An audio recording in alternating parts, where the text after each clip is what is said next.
réussi, il me dit oui, être riche, ben, c'est bien et tout. Et j'ai dit, mais est-ce que ça enlève les valeurs? Est-ce que ça fait quelque point de bien que d'avoir de l'argent? Et là, il ne sait pas me répondre. Et je lui dis tout simplement, je prends ses parents. Je dis, est-ce que tes parents, c'est des gens bien? Il dit, bah oui. Je dis, ouais, ils t'ont élevé, etc. Ils travaillent, etc. Donc tu vois, c'est pas une question d'argent, parce que je pense pas qu'ils sont riches. C'est juste une question de valeur. Donc voilà. Et là, j'ai bien vu qu'il a percuté. Et après, à la fin du cours, la prof m'a parlé de l'image négative qu'ils ont d'eux-mêmes. Parce que ce qu'on leur envoie, c'est une image négative. Et en fait, ils sont mauvais. C'est-à-dire que leur territoire, c'est un territoire pourri. C'est tout simplement ça. Voilà. Donc du coup, il y a aussi ce problème. On leur envoie. Si vous êtes là, c'est que vous avez raté votre vie. On revient aussi à cette question. C'est pour ça que je vais rebondir, faire résonance à ce que tu disais.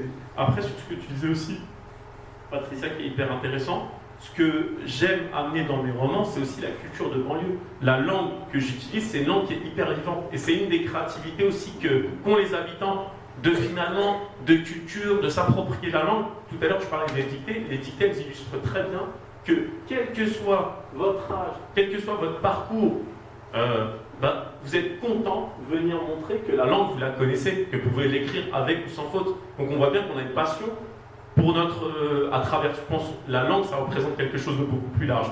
Donc je voulais, c'est aussi un moyen de faire vivre cette culture, de jouer avec la langue, de montrer en fait sa richesse. Et après, je voulais rebondir sur la dernière chose, c'était par rapport à Mohamed Mechma sur la participation des habitants. Tout à l'heure, Didier, quand tu parlais de justement nos quartiers, de l'aspect politique, je pense que le problème aujourd'hui dans les quartiers, parce que c'est une discussion que j'ai aussi avec les jeunes pour voir un peu, j'aime bien comme on dit, les piquer pour voir un peu quelles sont leurs réactions, ils se sont adaptés à une vie. Et donc s'adapter ne veut pas dire s'organiser. Et aujourd'hui, pour eux s'adapter, ils sont adaptés à des appareils politiques. C'est-à-dire que tout à l'heure, quand je disais, aujourd'hui, qu'est-ce que nous, en tant qu'habitants, on apporte à notre territoire? Et ça, aujourd'hui, ils ne sont pas en mesure de l'entendre. Pour eux, le cliché de la politique, c'est on va nous dire de voter, de mettre un bulletin dans l'urne, et il va y avoir quelqu'un, mais qu'est-ce qui va changer? Mais justement, c'est pas parce que décider de telle personne qu'il devienne responsable politique, il n'a pas de compte à vous rendre. Et si les responsables politiques ne vous correspondent pas, vous pouvez vous organiser. Donc il y a aujourd'hui, en tout cas, dans les quartiers, même si 2005, il y a eu des associations qui sont réveillées, c'était l'épicentre, c'était la Seine-Saint-Denis, il y a eu, que ce soit CFE, etc., il y a eu un petit frémissement, ça n'a rien changé en réalité. Est-ce que hier, on a eu une discussion avec Dominique qui était hyper intéressante et qui m'a ouvert les yeux sur la Révolution française. Il y a eu pendant 50 ans des travaux qui ont été menés pour amener justement une matière, et c'est arrivé au bon moment. Aujourd'hui, même si ça pétait réellement en France, il n'y a rien qui changerait, parce que personne ne travaille sur demain.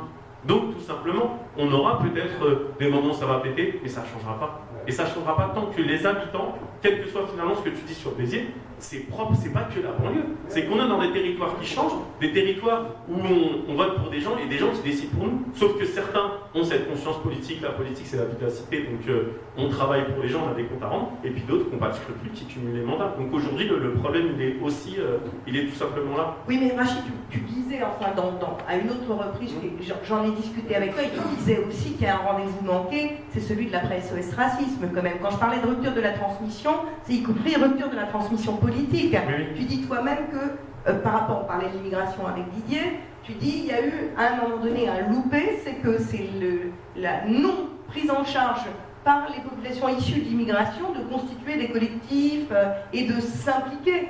Donc il y a des limites. Non, mais ça rejoint ce que voilà. Il y a aussi des responsabilités partagées. Mais complètement. Aujourd'hui, si nous avons des problèmes sur notre territoire, les responsables, nous sommes responsables. On ne peut pas dire c'est telle personne, parce que qui a voté pour cette personne? Je veux dire, même tout à l'heure, je donne l'exemple du gamin, devoir communiquer, parler, prendre ses responsabilités, c'est aussi ça, sensibiliser eux, mais c'est pas une personne qui doit le faire, c'est tout le monde. Donc comment créer une dynamique? La marche qui au départ part d'une bonne intention, c'est tout simplement devenu une récupération, c'est devenu un pareil, on vendait des pins, etc. Je veux dire, c'est un business, quoi. Et après, de là, il y a des gens qui ont une intention, et tout simplement, cette intention a été récupérée, ça a pris notre tournure. Et je crois pas au truc de dire telle personne, c'est ce que je dis aux mecs quand j'ai des discussions. On a dans les quartiers, là on sort un peu du polar, parce que le polar c'est un genre noir aussi, c'est bien de préciser, mais des fois j'ai des discussions avec des ingénieurs, des mecs qui sont issus des quartiers, qui sont encore là, mais qui attendent juste de se barrer. Et quand vous leur dites, il y a 2 semaines j'ai eu une discussion avec un ingénieur, puis un peu je me suis dit, un mec qui a même pas la trentaine, qui me dit ouais mais qu'est-ce que je m'en fous de la politique. Je lui dis non mais je te parle pas d'aller voter pour quelqu'un, je suis pas en train de faire campagne. Je dis juste quand est-ce que tu prends en compte ton quartier quand tu auras des enfants, parce que très souvent la démarche c'est les enfants. Je vois bien l'épicentre un peu du citoyen, c'est quand on a des enfants à l'école, et ben on s'intéresse, on est obligé, on rencontre des papas, des mamans, il y a une dynamique qui se crée. Donc aujourd'hui, on n'a pas, ça rejoint la marche de main, on peut organiser une seconde marche, on fera pour l'instant on fera l'erreur de tout déléguer à quelqu'un. Comme si c'est cette personne qui est un humain et qui a ce pas. Je voudrais quand même tous les trois avoir votre avis sur un mot de conclusion et puis après je donnerai la parole à la salle, j'ai entendu parler, et qui finalement disent c'est une fabrication des médias et des pouvoirs publics que de parler des banlieues, c'est une forme de négation quand même, hein, et qui dit bon la grande misère finalement elle se situe dans le monde rural et dans les quartiers en déshérence complète, là où finalement d'une certaine manière il y a eu un effondrement économique. Il y a une réponse, il y a eu une tribune en Libération, Michel Kokorev, qui est un sociologue de la politique de la ville, hein, répond, je vais vous dire ce qu'il répond et vous allez me dire ce que vous en pensez, comment la fiction peut prendre en charge ça, compte tenu de tout ce que vous venez de dire. Il dit « Rien n'a pu enrayer la formation des ghettos, les cités des banlieues sont des zones où personne ne va, hormis les personnes qui y vivent. » Ça, c'est pour faire écho à ce que tu viens de dire. Ils sont ingénieurs, ils s'en vont à un moment donné. La théorie du ghetto, telle que l'a développée Didier Lapéronie, un sociologue très très connu sur la question des quartiers, montre qu'il ne s'agit pas d'un bloc monoculturel, comme c'est le cas aux États-Unis. C'est une logique de l'enfermement. Les personnes isolées sont très nombreuses dans les US, donc les zones urbaines sensibles. Le sentiment de discrimination est aussi très présent chez les jeunes, qui se font contrôler dès qu'ils sortent. Ce qui est structurel dans les quartiers, c'est l'immobilité résidentielle, le sentiment d'être parqué, réuni entre pauvres ou immigrés. Alors, qu'est-ce que vous en pensez sur ghetto, enfermement? Est-ce qu'on peut comparer la France et les États-Unis? Il n'y a pas... Là, la seule chose qui me fait réagir dans ce texte-là, moi je suis globalement d'accord et tout, c'est que c'est véritablement une assignation à résidence de ces gens. Ils sont assignés à ces quartiers, ils ne peuvent pas en sortir, mais c'est avant tout une assignation sociale. C'est-à-dire que là, c'est ça. Le défaut qu'il y a dans ce raisonnement-là, c'est toujours être dans quelque chose qui est spatial. Il y a la dimension spatiale, la dimension sociale, la dimension historique. Il faut les mettre en relation. Sinon, il y a quelque chose qui manque véritablement. Moi, j'ai vu la manière dont ça s'est joué dans ces endroits. Aussi bien Saint-Denis qu'Aubervilliers dans les années 60, quand se construit exactement le même urbanisme. À l'intérieur, il y a des rapatriés, il y a des immigrés, il y a la classe ouvrière supérieure, les ouvriers qualifiés et ainsi de suite.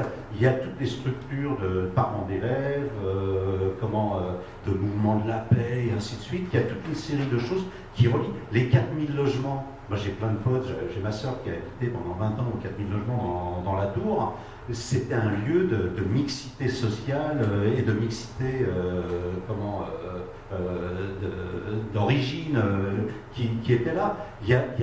C'était un endroit où les gens découvraient, par exemple, il y a Marc Perron, l'accordéoniste diatonique et tout, qui a passé sa vie là, dit c'est un des plus beaux, une des plus belles visions de Paris, du haut de la Tour, et il y avait tous les gens qui se rencontraient.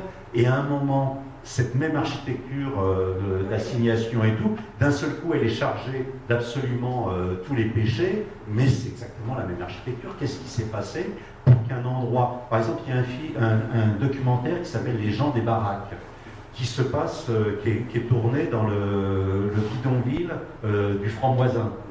Et là, c'est un bidonville essentiellement portugais, et il y a les 4000 logements qui sont en train de se construire, donc on est au début des années 60. Et il y a quelqu'un... 60 Franc-Moisin, c'est 60. Non, le bidonville des Francs-Moisins et les 4000 se construisent. Ils se construisent, ils sont juste derrière, ils se construisent et ils vont accueillir les rapatriés. Et donc, il y a une femme portugaise qui est là, et il y a les chantiers, les grues derrière et tout. Et à un moment, le réalisateur lui dit « Qu'est-ce que vous en pensez de ce qui... » Il dit « Ça, c'est pas pour nous, c'est pour les riches. » c'est les 4000 logements qui sont là. Donc il s'est passé véritablement quelque chose comme ça, où on a fait porter, pour une grande part à l'architecture, une partie du problème social. Et ça, idéologiquement, ça a fonctionné. Oui, oui. Parce que les gens, c'est le béton. Le meurtrier, c'est le béton. Bien sûr que cette architecture-là est totalement repoussante pour une grande part, et qui est assez vieillie. Il y a un architecte avec qui je discutais sur les 4000 logements, sur le fait que ça sent la pisse, que les portes sont cassées et tout. Il me dit, mais la porte de la grande tour des 4000, c'est 400 ou 500 habitants.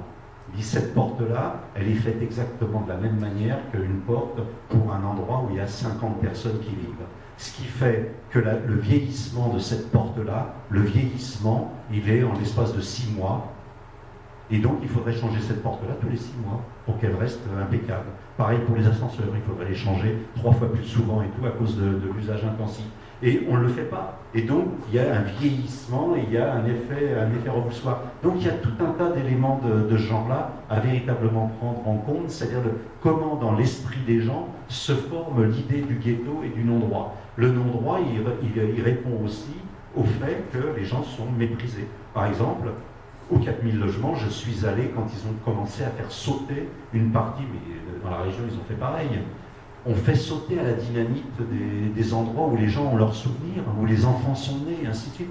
Qu'est-ce que c'est que cette violence? Est-ce qu'on fait sauter des bâtiments à la dynamite au centre de Lyon, au centre de Paris? Non, on va détruire pratiquement la petite cuillère, comme ça, pour respecter. Et d'un seul coup, il y a cette violence, c'est-à-dire que les gens, leur environnement est ruiné par le fait qu'il est méprisé.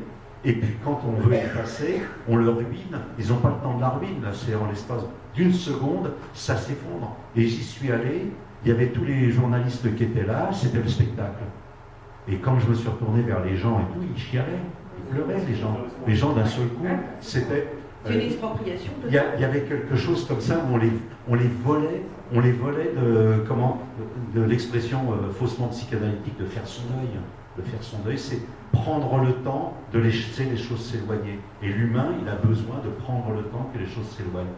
Et là, cette banlieue, on la traite de cette manière, on la traite d'une manière terroriste, à la dynamite.